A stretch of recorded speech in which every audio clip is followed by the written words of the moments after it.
Hey guys, so finally came up with another clean Army story. And this has to do with being the wrong kind of Irish. So back in the 90s, I was in Germany at this base called Hohenfels, Germany. And this base was a very special kind of base because we were an OPFOR base. We were essentially the opposing force. We were the bad guys. The Army has several units that dress up in Russian equipment and they use Russian tactics. And we use these units to help fight NATO, to train NATO how to fight the Russians. And back in the 90s, this was a big thing. So whenever you go to an Army post, you get a safety briefing. And in this safety briefing, they tell you where you can and can't go off post and different rules for the post and so on. Well, I was sitting in my safety briefing. I was new to Germany. I was sitting in this safety brief, and my squad leader was there with me. So was my team leader. They, met me, and I was new, And the master sergeant is speaking. And he's talking about, all right, you can go off post here. If you go to Frankfurt, you have to do this, and so on. And eventually, the master sergeant who's giving the briefing, he goes, who knows about the wildlife here at Hohenfels? And I raised my hand, like, wild boar? He's like, that's right, private, wild boar. I was a private back then. Someone else raised their hand. What do you got? Jackrabbits. That's right, so there's jackrabbits here on the base. Anybody else? And this one voice came from the back of the room, and I swear to you, he sounded just like ODB from the Wu-Tang Clan. Well, I heard it was a kind of kangaroo. And we all turn and look at this guy, and he's sitting there like this, like he's, serious. And for a moment, the master sergeant's like, is this guy joking? And he realized, oh my God, this guy's serious. He really thinks there's kangaroos in Germany. And the master sergeant goes, well, maybe in the zoo. Let's move on. So, well, after the safety brief, I was standing outside with my squad leader and my team leader. And we're talking about, he's getting to know me, and I was new to the unit. And this guy, my squad leader, he was Irish, all right? Working class Irish. And he was like forming his own IRA, his own Irish Republican Army. He was basically taking anybody with an Irish last name. When he saw their names on the roster, he was just grabbing them. We had black guys with Irish last names in my squad. We had a Chinese guy named Meehan, like half Chinese, like half Irish. So if he saw a guy with an Irish last name, he'd grab him. And so we were talking, and he asked me, so McBeth, you green or orange? I didn't know what he was talking about. I looked down at my uniform, back then you had the green BDUs, So I said, well, I guess I'm green, Sergeant. And he clapped me on the shoulder, hey, all right.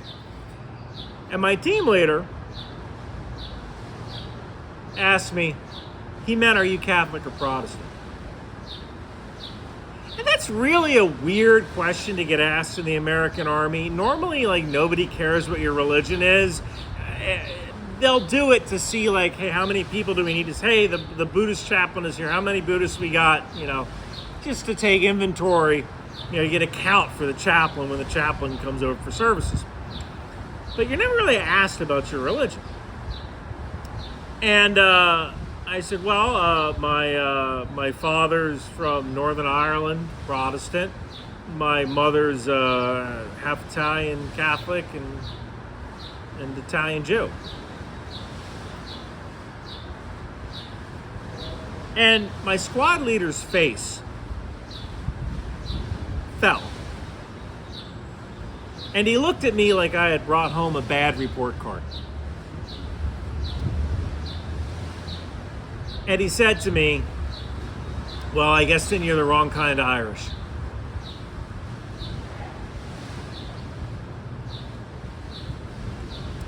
Now, I'm not going to say I was mistreated after that. I was a new private.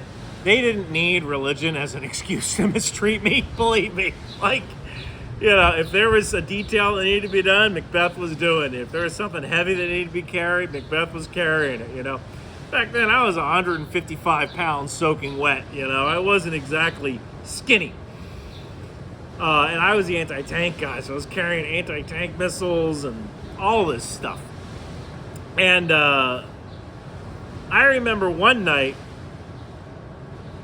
we were out in the box doing the training, and we got tasked to go to this certain place in the training area and act as a blocking force for NATO and do the dip, meaning die in place. Like, we were supposed to go to this place, and then NATO would attack, and then they would, you know, overwhelm us and kill us all, and then they could get into the next phase of their operation. So this was like the set piece battle that had to be done.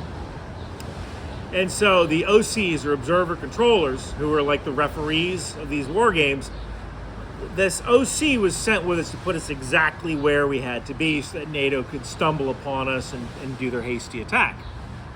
Well, the guy they gave us, the OC, this guy was 7 feet tall, and 6 of that was legs.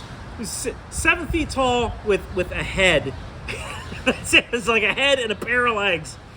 And, you know, all he had with him was like a helmet, you know, with engineer tape on it, a camelback, and he had a radio. Like, that was it. That's all this guy was carrying. Meanwhile, I'm carrying the anti-tank missile, batteries, a mortar round, a concrete mine, blank ammunition for the machine gun, like all this stuff.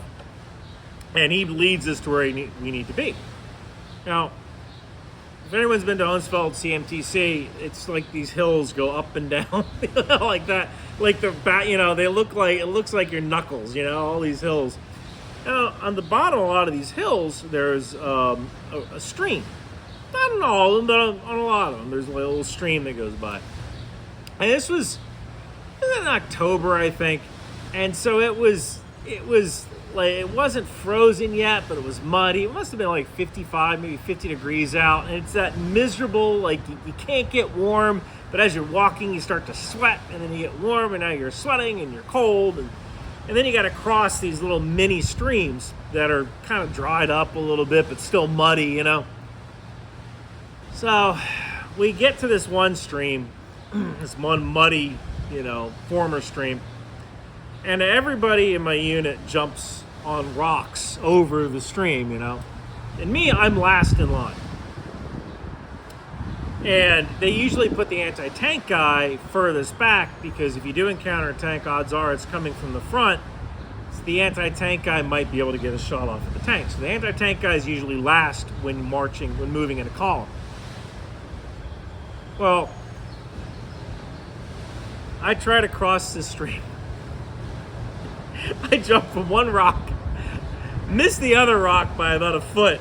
Boop! My boots go right in the mud. And I start sinking. I get up to my knees, and I'm still going down into this mud. It's like quicksand, you know? I'm getting a little scared. I want to call out, like, guys! But number one, like, you're supposed to keep noise, light, and litter discipline. You're not supposed to shout, you know, when you're on patrol or moving. And, you know, the other is, I thought I could still get out of it myself. I didn't want to embarrass myself, you know, but I start sinking. Now I'm up to my hips, you know, and then I get up, you know, I'm holding my rifle up higher and higher. Then I get up to, like, my nipples, you know, and eventually the anti-tank missile on my back kind of blocks my descent into the mud, because I guess it spreads out my weight over a larger surface area. So I'm in the mud, you know, like this. And eventually, you know, my squad leader, you're supposed to turn around as you're moving periodically to see what's behind you and make sure you haven't lost anybody. The squad leader turns around, and he looks at me, and he goes, "Hey, Beth, quit screwing around." Like, he just broke noise discipline right there. "Hey, Beth, quit screwing around." And then he sees him, you know, stuck in the mud. And he starts laughing. He halts the squad.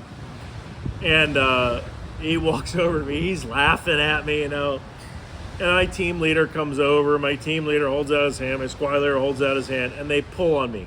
And the mud is sticking to me. It's like... I pop out of the mud.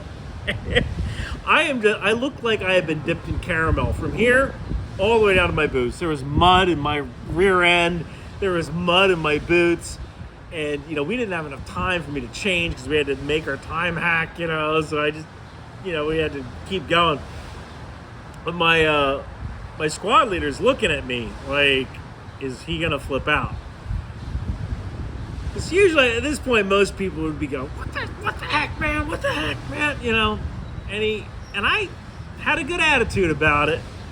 And he's looking at me like, is he going to flip out? Is he going to flip out? And I said to him, sorry, Sergeant, I just stepped in some kangaroo poop.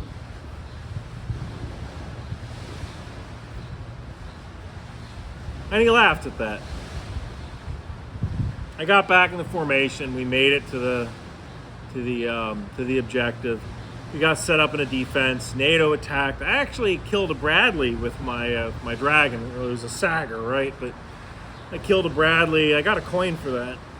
Of course, we were killed because you know, a company versus a squad, the company's going to win.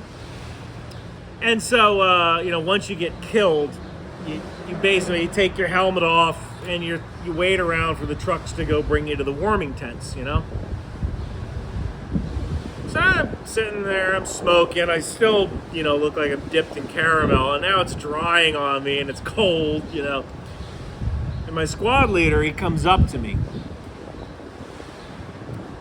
And my squad leader says to me, you know, McBeth, I really got a lot of respect for you for not calling out when you got stuck in the mud back there.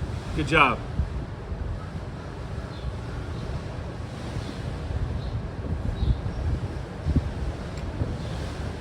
After that, he didn't treat me poorly anymore. I mean, he still treated me poorly. I was still a private, but it wasn't, I think, as personal as it might have been before. So maybe I wasn't the right kind of Irish, but I was the right kind of soldier. And in the American Army, that's really all that matters. Thank you for watching.